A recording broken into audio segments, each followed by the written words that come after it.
3,4 milliards de dollars de vos impôts ne sont plus qu'un tas de métal tordu et fumant. Jeff Bezos et Blue Origin, autrefois considérés comme une alternative sûre à Elon Musk, sont désormais l'unique point de défaillance du programme Artemis. L'ambition de Bezos a désormais cloué au sol le retour de la NASA sur la Lune jusqu'au moins 2028. Mais l'explosion n'était pas le vrai problème. Le 11 avril 2026, le monde entier a regardé l'équipage d'Artemis 2 effectuer son survol de la Lune et revenir se poser sur Terre. Le public retenait son souffle, tandis que les 4 membres d'équipage sortaient indemnes du vaisseau spatial. Le programme spatial américain revenait, et les gens regardaient de nouveau vers les étoiles. La Lune était devenue un objectif possible. 2 mois plus tard, cet objectif est parti en fumée. Littéralement. Artemis 3 était pourtant vue comme l'étape majeure du programme. Maintenant, elle a été rétrogradée en un test de système pour le système d'alunissage habité, ainsi qu'en vol d'essai pour SpaceX et Blue Origin. L'objectif est de valider la technologie de rendez-vous et d'amarrage pour la sécurité des astronautes et de tester une nouvelle combinaison spatiale pour la Lune. Cela ressemble beaucoup à Apollo 9 dans les années 1960, l'une des dernières missions de répétition avant l'alunissage.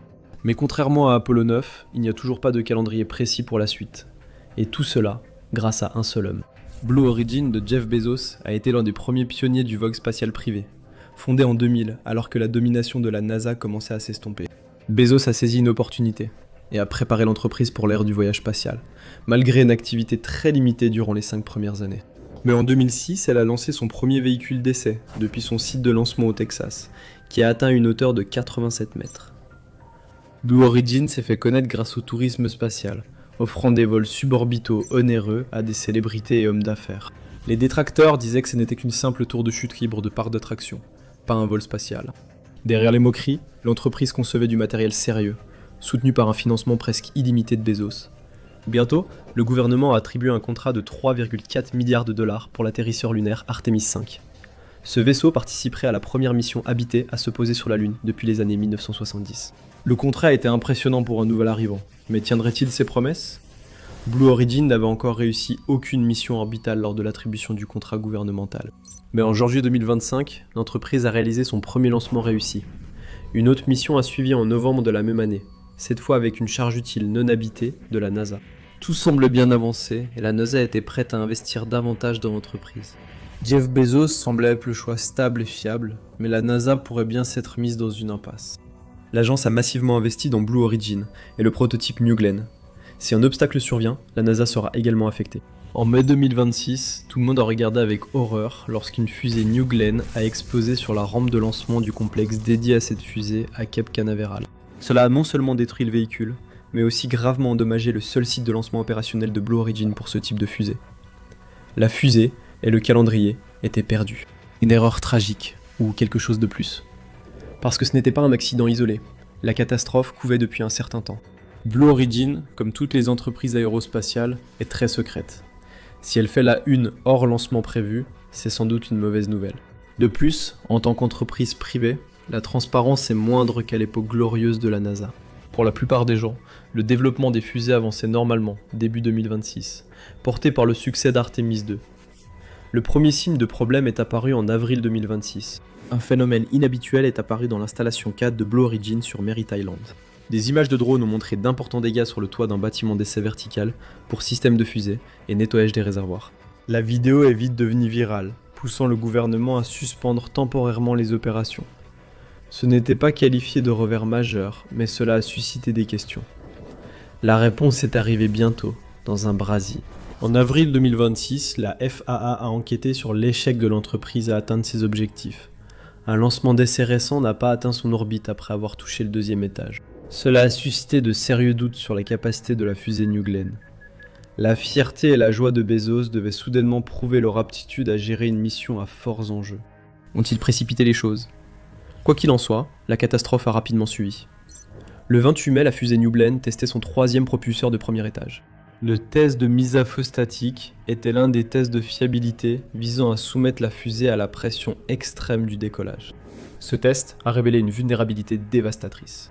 Le propulseur a explosé, provoquant ce qui a été décrit comme l'explosion de fusée la plus puissante depuis qu'une fusée soviétique N1 a explosé en 1969. Cela n'a pas seulement détruit le propulseur, mais aussi la fusée entière. Le premier étage, puis une réaction en chaîne a détruit le 2e. La plateforme a également été emportée. L'explosion était si puissante qu'elle a ravagé le complexe de lancement 36, la base de lancement dédiée de Blue Origin pour New Glenn. Grâce à une réaction rapide, personne au sol n'a été blessé ou tué, mais c'était un énorme revers pour la fusée. Peut-être même pour le programme spatial dans son ensemble. La NASA considérait l'entreprise comme un partenaire fiable, mais de plus en plus de gens commencent à spéculer que Blue Origin pourrait essentiellement être un tour de passe-passe, promettant trop et livrant peu. Ce n'était pas seulement un échec de fusée, cela a détruit l'infrastructure nécessaire pour lancer les futures fusées. Soudain, le calendrier des lancements a été bouleversé et tous les soupçons pointaient directement vers Jeff Bezos. Voici une question. Si deux personnes investissent la même somme, pourquoi l'une réussit-elle souvent mieux ? Ce n'est pas une question de chance. Tout commence par deux mythes, auxquels des millions d'investisseurs croient encore. Démystifions-les avec le sponsor d'aujourd'hui, Mintos. Mythe numéro 1. Les actions sont le seul moyen de faire croître régulièrement votre épargne. Eh bien, les actions sont volatiles. Le S&P 500 américain connaît de fortes baisses chaque année. Et en 2025, il a chuté de près de 19% avant de se redresser. Cela peut être stressant et amener de nombreux investisseurs à faire des erreurs coûteuses sous le coup de l'émotion. Mythe numéro 2. Les actifs à revenus fixes sont compliqués.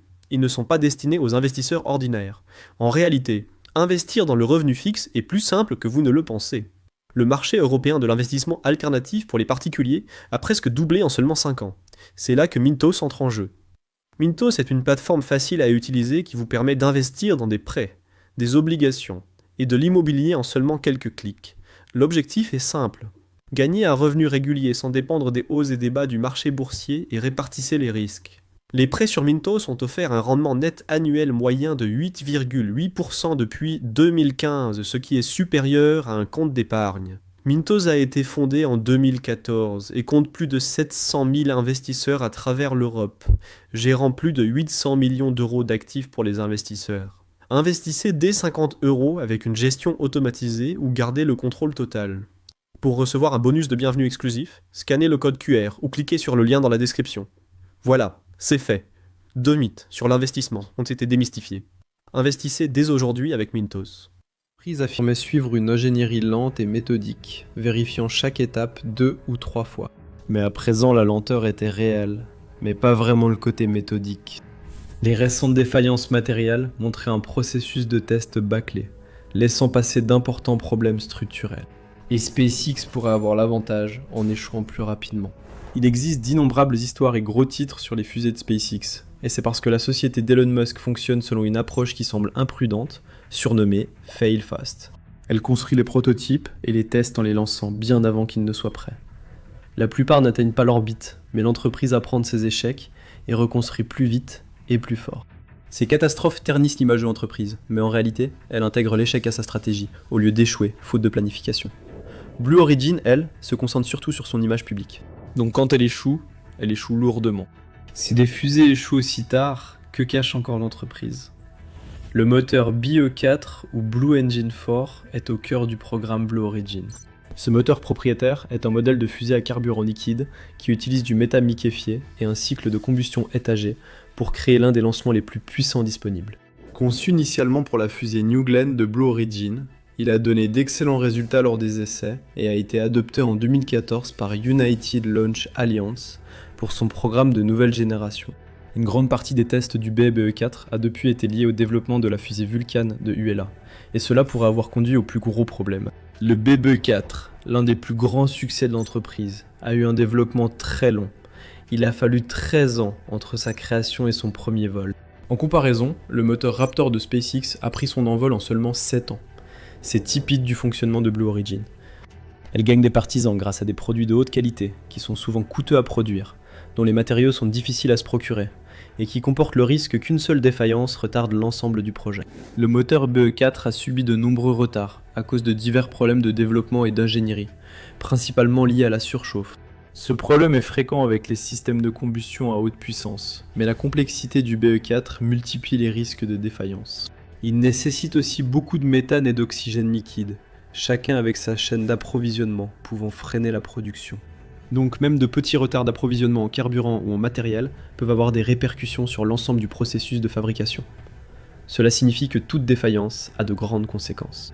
Il y a une forte demande pour le moteur fusée BE-BE4 en ce moment, chaque fusée Vulcan nécessitant 2 BE-BE4.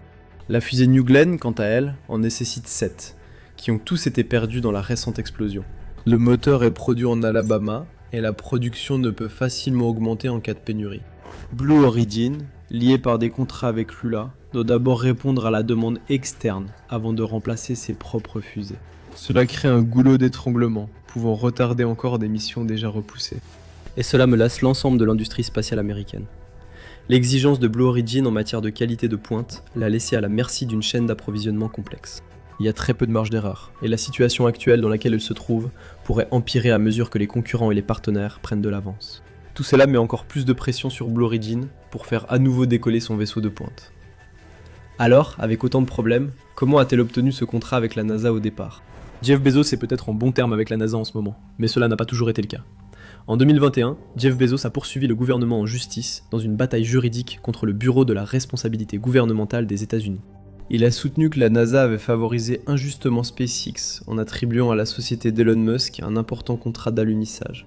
La plainte, déposée avec Dynetics, a été rejetée, car le bureau a jugé le processus de la NASA équitable et a confirmé son droit de choisir SpaceX. C'était un camouflet pour Bezos, et il devait rebondir rapidement.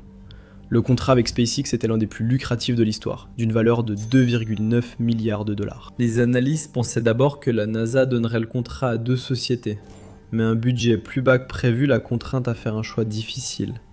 Blue Origin a perdu. C'était le premier signe que Blue Origin perdait la guerre de l'ingénierie. SpaceX bénéficiait alors d'une confiance publique limitée, surtout à cause de la personnalité controversée de Musk, mais livrait ses projets en dessous du budget prévu et en avance sur le calendrier. Si Bezos échouait dans l'ingénierie, il gagnerait par le lobbying. Jeff Bezos possède actuellement une fortune d'environ 254 milliards de dollars, principalement grâce à une participation de 8,2% dans Amazon. Ainsi, des dépenses massives ne sont qu'une erreur d'arrondi pour lui, et ce plutocrate de la tech dépense sans hésiter pour gagner. Blue Origin est le projet qu'il considère comme pouvant le faire passer d'un homme d'affaires prospère à une légende historique. Pour obtenir ce changement, il dépense près de 2 millions de dollars uniquement en lobbying pour l'entreprise, et a renforcé ses efforts après avoir perdu un contrat majeur en 2021. Cela a vite porté ses fruits. Bezos a ciblé les lignes budgétaires du système d'alunissage humain de la NASA, l'un des systèmes les plus précis et critiques pour un atterrissage lunaire habité. Mais après que SpaceX ait obtenu son contrat en 2021, les financements semblaient s'être taris. Sauf que, à cause du procès intenté par Bezos contre la NASA, le travail sur le contrat de SpaceX a été essentiellement mis en pause pendant 7 mois, ce qui a mis le projet en retard. Pour respecter le calendrier du programme spatial, la NASA avait besoin d'une solution de secours capable d'être opérationnelle immédiatement. Et devinez qui paraissait le choix le plus sûr. C'était l'un des coups politiques les plus efficaces dans le secteur spatial privé. Après avoir perdu un contrat majeur, Blue Origin ne s'est pas retirée. Elle a contesté la décision en justice, ralentissant certaines étapes du processus durant le litige. Parallèlement, elle a renforcé son lobbying, affirmant être le partenaire le plus solide à long terme pour les missions gouvernementales. Cela a marché. Blue Origin a reçu 3,4 milliards de dollars pour construire un module d'atterrissage lunaire de secours. C'était un contrat plus important que celui de son concurrent direct. Blue Origin s'est acheté une place dans la course à l'espace et doit désormais tenir ses promesses. Avec un tel investissement, l'erreur n'est guère permise. Blue Origin était censé tenir ses promesses, et très vite, mais cela n'a clairement pas été le cas. Le projet était déjà en retard lorsque la catastrophe de 2026 est survenue, et a ralenti les progrès à un rythme d'escargot. La division OIG de la NASA, le bureau de l'inspecteur général, qui supervise le budget et les crédits du programme, a examiné en profondeur les conséquences dans son rapport de 2026. Les conclusions n'étaient pas reluisantes. Blue Origin ne fait pas gagner d'argent à la NASA. En fait, cela vous saigne à blanc chaque jour. Chaque mois de retard dans le programme Artemis coûte aux contribuables environ 100 millions de dollars, rien que pour maintenir et préparer le système de lancement spatial et le matériel Orion. Ce n'est pas seulement une fusée, c'est un système étroitement connecté de formation, de tests et d'infrastructures qui doivent tous rester synchronisés. Si une partie s'arrête, le reste fonctionne toujours en arrière-plan, brûlant constamment de l'argent. Et tout commence avec le système de lancement, le point précis où tout va mal pour Blue Origin. Peut-il rebondir ou Elon Musk va-t-il gagner la course à l'espace ? SpaceX connaît plus d'échecs, mais ceux de Blue Origin sont jugés plus graves. L'avenir de la réputation de Blue Origin dépendra de la rapidité de son redémarrage. Pour le gouvernement fédéral, quelques centaines de millions ne posent pas de problème majeur. Mais si les retards se prolongent sans que Blue Origin montre les progrès attendus, la patience pourrait s'épuiser. Alors, Comment tout cela a-t-il pu si mal tourner? Comment une entreprise avec ressources illimitées, main-d'œuvre abondante et historique d'innovation a-t-elle pu échouer? Amazon est devenue puissante en proposant une meilleure solution. Bezos a observé un monde du commerce de détail fragmenté, où chacun se battait pour sa part du gâteau, et il a compris qu'il avait le potentiel de devenir le roi du commerce de détail en tout genre.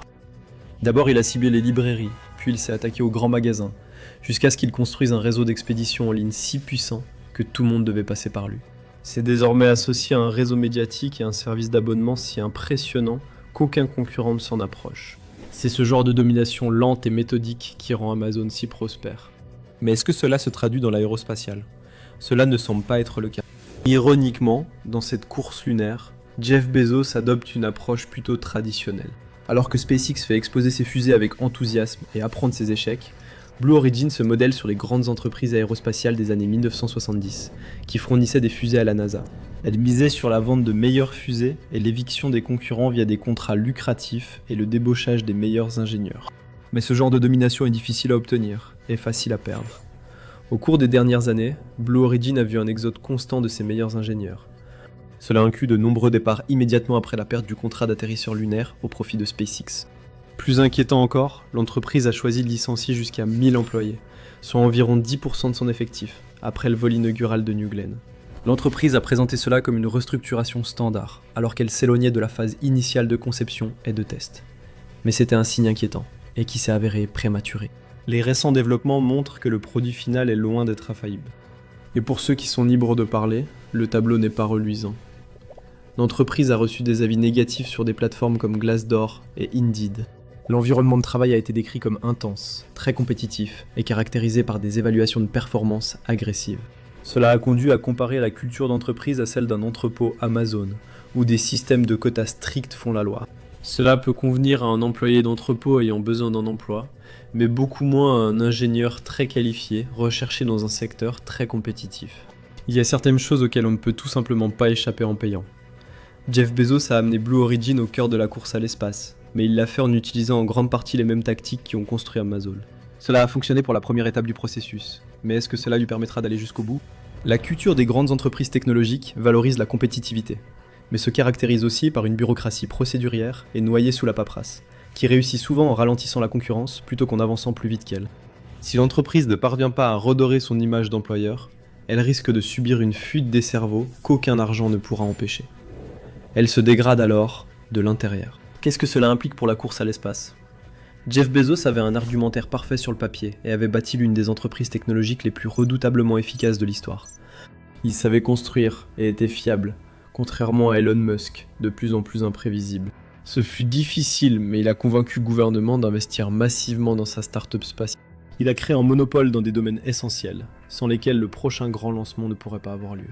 Il n'y a rien de plus rentable qu'un système de livraison à point unique, et rien de plus dévastateur lorsqu'il échoue. Parce qu'il n'est plus seulement en compétition avec Elon Musk. Alors que le programme spatial américain se prépare à faire son retour sur la Lune, la Chine intensifie son programme spatial contrôlé par l'État comme jamais auparavant. Et elle a les yeux tournés vers la Lune et Mars. La meilleure estimation actuellement est que la catastrophe actuelle de Blue Origin a retardé la mission habitée d'au moins 1 an. Un lancement en 2028 est probable dans le meilleur des cas. Le programme spatial chinois est très secret, rendant impossible d'évaluer leur avancement. Mais si leur mission réussit en premier, Blue Origin pourrait perdre bien plus que de l'argent et faire perdre aux États-Unis la prochaine course à l'espace. L'Amérique affronte cette nouvelle bataille avec une infrastructure de lancement compromise et lourdement retardée, à cause de la volonté d'un homme de dominer le vol spatial comme il a dominé le commerce de détail. Comme des dominos qui tombent, la quête de Jeff Bezos pourrait faire perdre aux États-Unis leur domination dans l'espace. Alors que la course à l'espace s'intensifie, les regards se tournent au-delà de la Lune, et un homme mène la charge. Mais Elon Musk le fait-il pour toute l'humanité? Découvrez-le dans SpaceX crée-t-il un monde réservé aux plus riches? Ou regardez cette vidéo.